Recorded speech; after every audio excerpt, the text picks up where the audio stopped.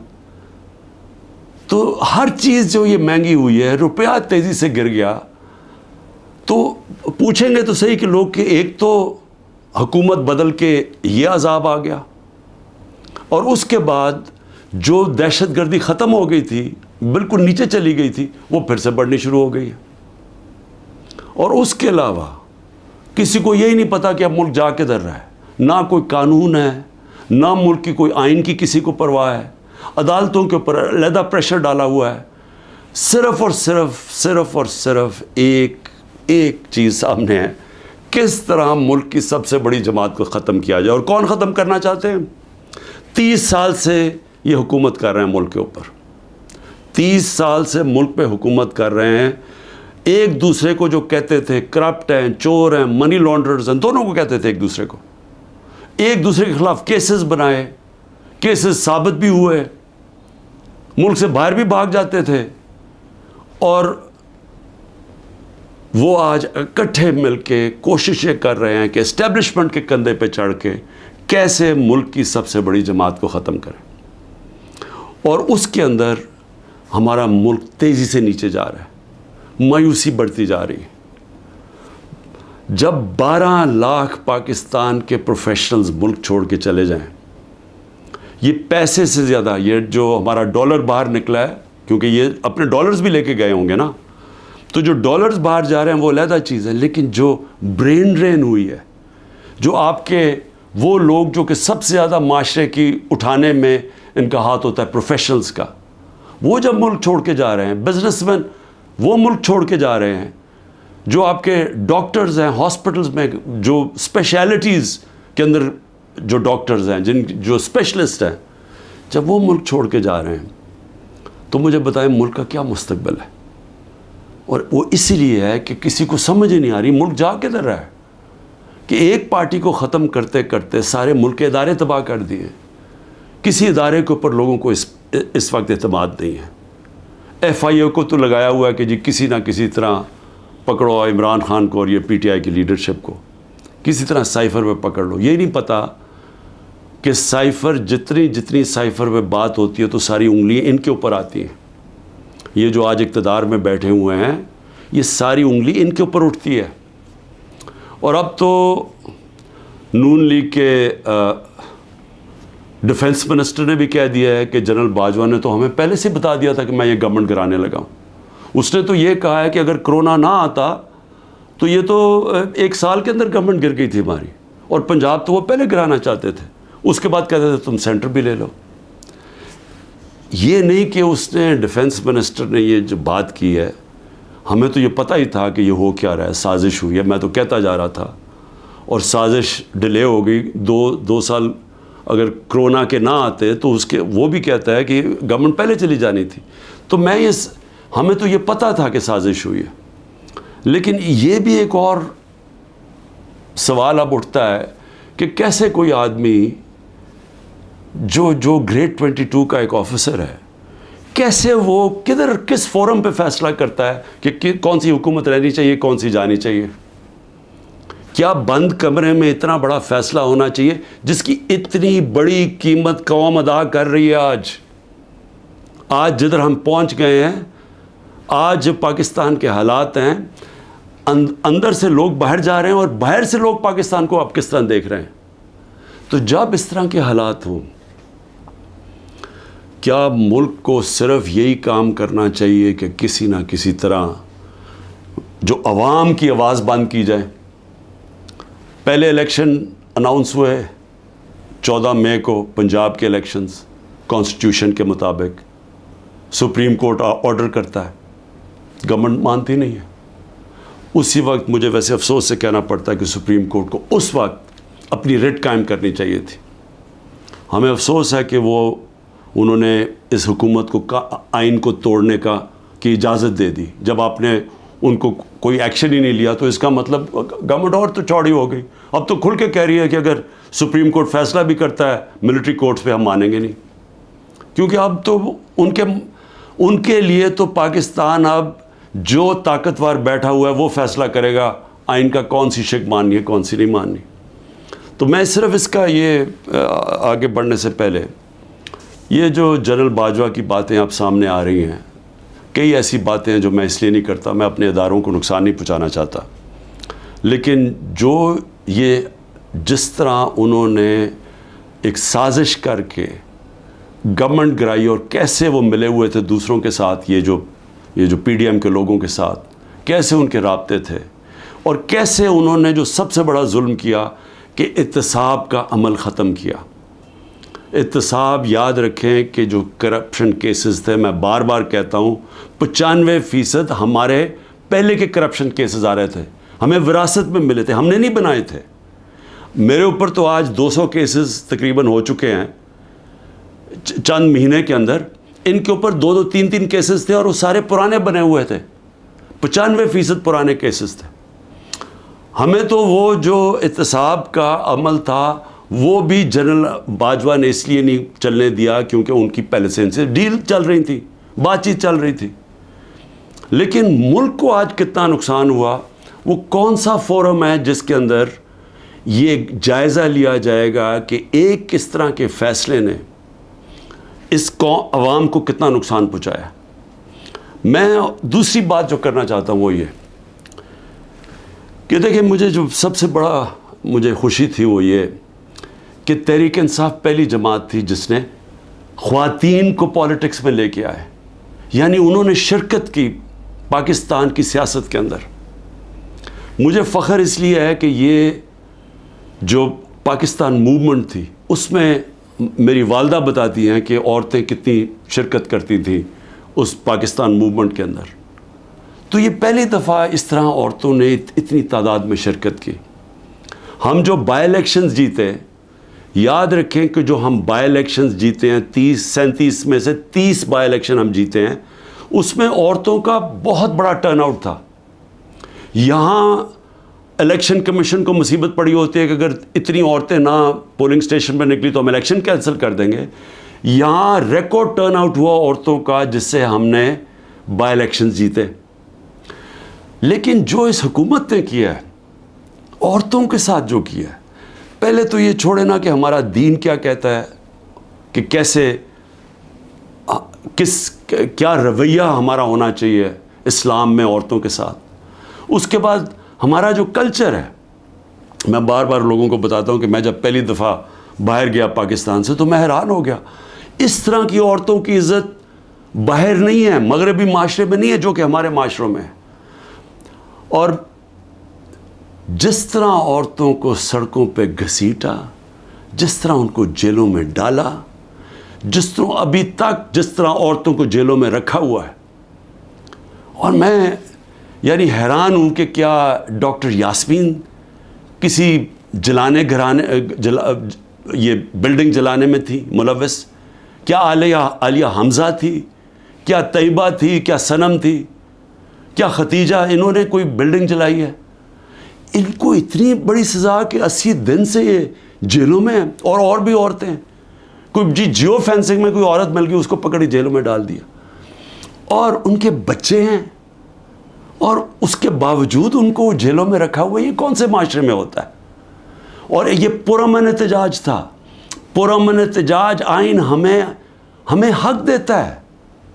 یہ پاکستان کا قانون نہیں توڑا تھا کسی نے. جو لوگوں نے جا کے کور کمانڈر ہاؤس جلایا تھا اس کے اوپر پوری تفتیش ہونی چاہیے اور سزا ملنی چاہیے، لیکن ان کو بھی تفتیش کریں. وہاں کوئی CCTV کیمرہ لگے تھے، سیف سٹی کے کیمراز تھے، پتہ تو چلے کہ کیا ہوا ہے. ہمیں پتہ ہے کہ عسکری ٹاورز کس نے جلائے ہیں، ہمارے پاس ایویڈنس ہے. ریڈیو پاکستان کی ایویڈنس مل رہی ہے کہ پشاور کس نے جلایا ہے. تو ایک ون سائیڈڈ ویو دے کے تو ساروں کو ہی اوپر ایکشن لے لیا جس میں عورتیں جیلوں میں ڈال دی.